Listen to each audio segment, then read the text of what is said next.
Well, the government shutdown continues, and a lot of people never thought it would go on this long. And really the thing that becomes difficult is how you make your investment decisions in a world that is rapidly changing, or in this case, not changing. So, Jim, let's talk about that because, no one thought that this shutdown would go on as long as it did.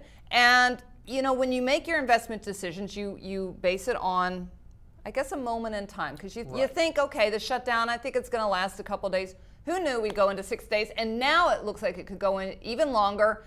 And so when you make a call like JP Morgan Chase, someone on Twitter pointed out you liked it, you thought it could go to 60. But, well, the rules of engagement may have changed now. Thank you. I mean, look, it's very easy to play that tape back in a vacuum. So 2 weeks from now, if we default and the government is in big trouble, you're going to be able to run a video which says that I told you to buy JP Morgan. Now, I told you to buy JP Morgan without the concept of the Titanic hitting the iceberg, okay? You hit the iceberg and you choose not to pay any attention to it, then there's no life rafts and everybody goes down with a ship. The notion of going down with a ship is a very political notion. Like, look, I'm going to, or it's an antebellum notion. I mean, to me, JP Morgan, if you, is factored in that mortgages have slowed down. Not factored in is that the government defaults. I mean, if the government defaults, then if we did the video and I said, listen, the government's going to default and every single thing is going to go down, including JP Morgan, and I no longer recommend it. Is that good? Is that value added? I don't know. I mean, I'm trying to figure out, I did a piece this morning about binary, this is for real money. It's a binary moment, and obviously if they agree, then you want to own JP Morgan. And if they don't, you don't want to own JP Morgan. But I could say that about every single stock, and I could say anyone who replays a video after this moment did not watch this video where I said that I take back everything. I mean, I can do that, but in the end, this is about flexibility. I mean, honestly, you're so right. A few weeks ago, we heard from our president that this is not going to be an issue.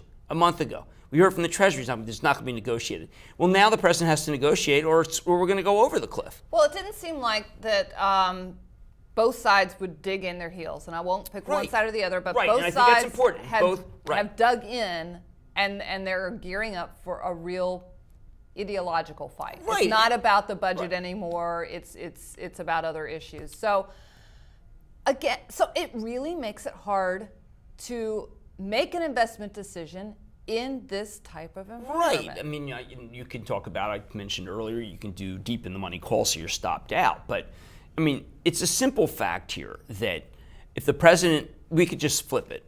Let's say we're a hardcore Republican. I'm like neither a hardcore Republican. I mean, I voted for everybody at one time or another. It always bothers me that people say I'm X because, believe me, I'm not X when I get in the voting booth. But if you believe that the president's stance, non-negotiable, is correct, then we're going to default. He has to negotiate. I'm saying he has to negotiate. He doesn't win without negotiation. He loses. So now you can say, listen, I'm absolutely, the rejectionist is the president.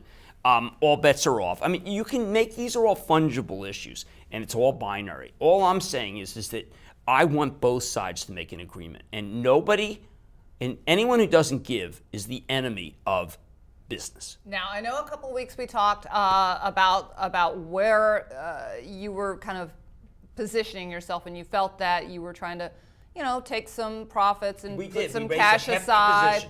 And so I guess do you wait a little bit longer to see if the market goes down any further before putting that cash to work? Well, on any big discount we want to buy, but there's not been a big discount, and the ones that have been discounted are ones where there's something wrong. I mean, Union Pacific and Cisco would make a lot of sense to buy, but those are ones, because those are off. But they're the ones that basically have told you things aren't that good, and I think Union Pacific's not that bad, but the chart breaks down goes to 145. I mean, it's all this contingent stuff. Everything's contingent, and I don't like contingent investing. All right, well, there you have it. So as you know, Jim's put a little bit of cash aside. He's still waiting for some good levels to go in, and we will keep you obviously informed of the situation and what to do with your money. That's Jim Cramer, and I'm Deborah Borchardt with The Street.